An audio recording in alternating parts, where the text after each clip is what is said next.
রাজ্যের বিভিন্ন জেলায় জেলায় মিড ডে মিল খতিয়ে দেখছেন কেন্দ্রীয় প্রতিনিধি দল। আর কেন্দ্রীয় প্রতিনিধি দল বাঁকুড়া জেলায় আসার আগেই জোর বিপত্তি বাঁধল মিড ডে মিলকে ঘিরে। সালতোড়ার চাঁদড়া কল্যাণ সংঘ হরিজন উচ্চ বিদ্যালয়ের ঘটনা।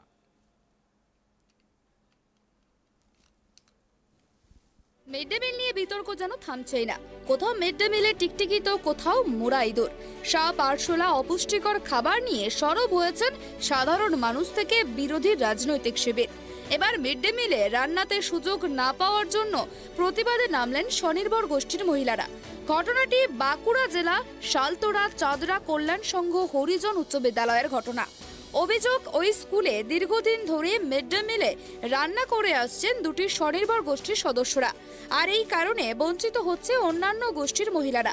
অপর গোষ্ঠীর মহিলাদের অভিযোগ, দীর্ঘদিন ধরেই কেবলমাত্র দুটি গোষ্ঠীকে রান্না করার কাজে নিয়োজিত করে রেখেছে প্রধান শিক্ষক সহ স্কুল কর্তৃপক্ষ।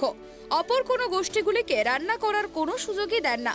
তারা আরও অভিযোগ করেছেন, মিড ডে মিলে দীর্ঘদিন ধরেই এই স্কুলে দুর্নীতি চলছে, চুরি হয়ে যাচ্ছে মিড ডে মিল, ছুটিতেও শেষ হচ্ছে রান্নার গ্যাস।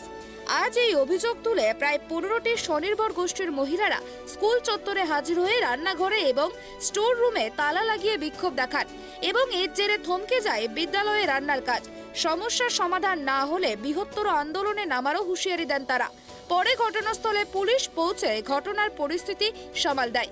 তবে এই বিষয়ে মুখে কুলু পেটেছেন সংশ্লিষ্ট স্কুলের ভারপ্রাপ্ত প্রধান শিক্ষক।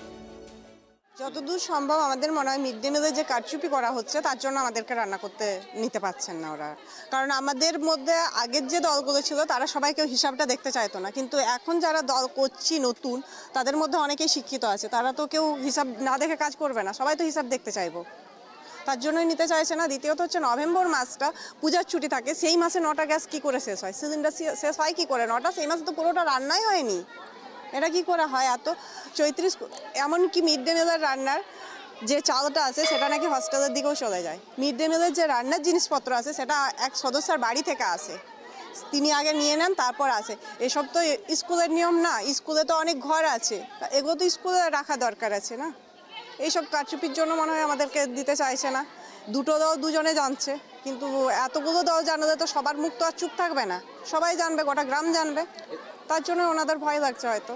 হ্যাঁ, অবশ্যই ওনাদের ব্যাঘাত ঘটছে, ওরা খেতে পাবে না হয়তো, কিন্তু আমরা তো স্যারদেরকে বলেছিলাম যে আমাদেরকে চাবি দেওয়া হোক, আমরা রান্না করে খেতে দিতে পারবো। অন্যদিকে এই বিষয়ে সালতোড়া যুগ্ম সমষ্টির উন্নয়ন আধিকারিক মিলন মালাকার জানান যে দরখাস্ত দেওয়ার পর কোনো আলোচনা ছাড়াই তারা মিড ডে মিলের তালা ঝুলিয়ে দিয়েছে এবং তারা আন্দোলনকারীদের সঙ্গে আলোচনা করেছেন এবং তালা খুলে দেওয়ারও ব্যবস্থা করেছেন। তারা বিষয়টি ঊর্ধ্বতন কর্তৃপক্ষ থেকে সকলকেই জানিয়েছেন। আজকে কোনো রকম আলোচনা ছাড়াই ওরা মিড ডে মিলের এসে তালা মেরে দিয়েছে। এর জন্য তো বন্ধ রয়েছে মিড ডে মিল। বন্ধ রয়েছে, আমরা ওদের সঙ্গে আলোচনা করছি, এক্ষুনি আমরা খুলে দেওয়ার ব্যবস্থা। না, এরকম অভিযোগ আমাদের কাছে কোনো কিছু নেই।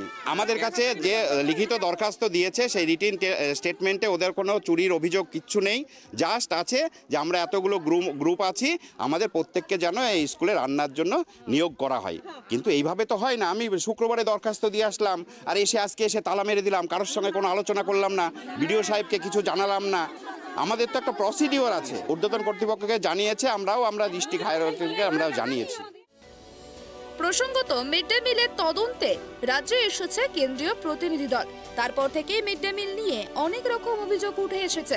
রাজনৈতিক বিশেষজ্ঞদের মতে মিড ডে মিলের অভিযোগ আসন্ন পঞ্চায়েত নির্বাচনে শাসক দলকে পিছিয়ে রাখবে বলেই মনে করছেন তারা। বাঁকুড়া থেকে সুদীপ কুণ্ডুর রিপোর্ট, ট্রাইব টিভি।